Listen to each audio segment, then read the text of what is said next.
Dr. Paul? I thank you. Excuse me. I thank you, Mr. Chairman, and good morning, Mr. Secretary.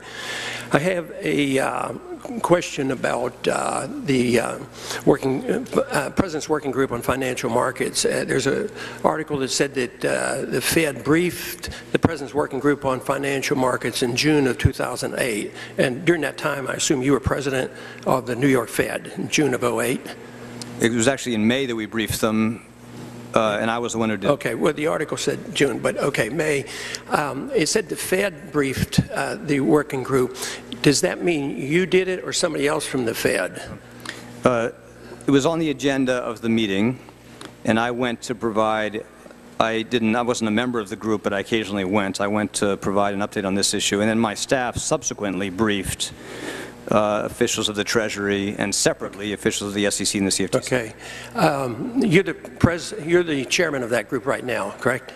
Yes, I'm the chairman of the council. Okay. In relation to that meeting you had and the meetings you've had since, do you keep detailed minutes of all those meetings?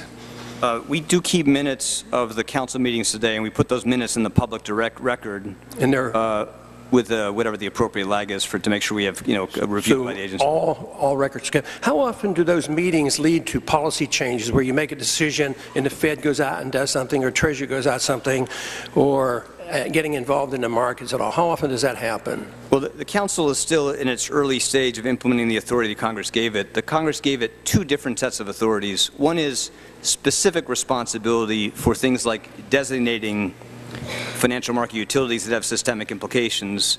That's a specific responsibility the FSOC has, which we've acted on. But it gave it a set of broader coordinating responsibilities in service of something many of you have spoken to, which is try to make sure that you're not leaving large gaps in the system, and the agencies have similar responsibilities are working together, not against each other. Okay. That's a more general responsibility, not a specific one. Not specifics. On LIBOR, I don't want to get into the details of fraud and who committed crimes and who should be punished or whatnot. I want to talk about the principle. And the principle here is that people are complaining because they believe LIBOR was fixed. The interest rates were fixed and that it benefited somebody financially. And I don't think there's a big argument on that, and that's what all the talk about, and that's why Barclays was actually penalized for it. But isn't this a whole lot like exactly what the Federal Reserve does? Aren't they fixing interest rates all the time for the benefit of special individuals? I mean, if the market goes down, the interest rates are lowered, and there's good evidence to show the market usually comes back up. If banks get into trouble, interest rates are lowered. Right now, interest rates are like zero, and banks get a lot of free money, and they turn around, they put it back in the Fed, and they earn interest, and they buy Treasury bills, and they're doing quite well. So it seems like there's a tremendous amount of manipulation of interest rates for the benefit of some individuals. But this manipulation of interest rates harms people who save money. If they're retired and they can't earn anything, it seems like we're, in the sense of morality and economic policy, our monetary system is every bit as guilty as what we're accusing LIBOR of doing. Now, they may have, we may be, and the Fed may be protected by rules and laws, but isn't there a similarity? Isn't there something that we should question about the manipulation of interest rates for the special benefits of some individuals as the Fed does this? No, I would not make any comparison. I don't think they're remotely similar.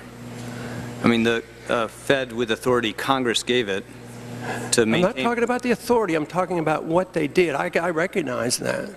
But what the Fed is doing is with responsibility Congress gave it to keep prices low and stable over time and unemployment low over time. It is using a set of tools in the public interest to achieve those objectives. I would say that's a fundamentally different thing from behavior of individual banks to misreport the price they're paying or they might pay to borrow money. Okay, I don't think we'll resolve that because I have one other quick question. Would you support change in policy where the Fed could buy Treasury debt directly, so it didn't go through the bond brokers where they make huge commissions on this. Wouldn't this be much better for the American taxpayer?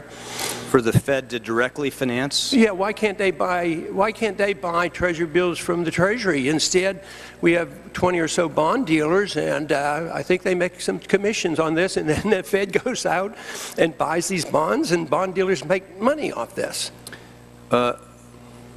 Well, let me be careful in answering that question. Let me just tell you that I personally am a strong defender of two very important principles. One is to try to make sure the Fed has full independence on monetary policy, independent of politics, but also to make sure that there's nothing in this relationship between the Fed and the Treasury that would raise concerns that the Federal Reserve is directly financing the fiscal deficits of the United States. That would be something very damaging to the Fed's independence, to credibility of monetary policy, and to the fiscal credibility of the United States. I don't think that's what you're implying, of course. I know you wouldn't support that at all.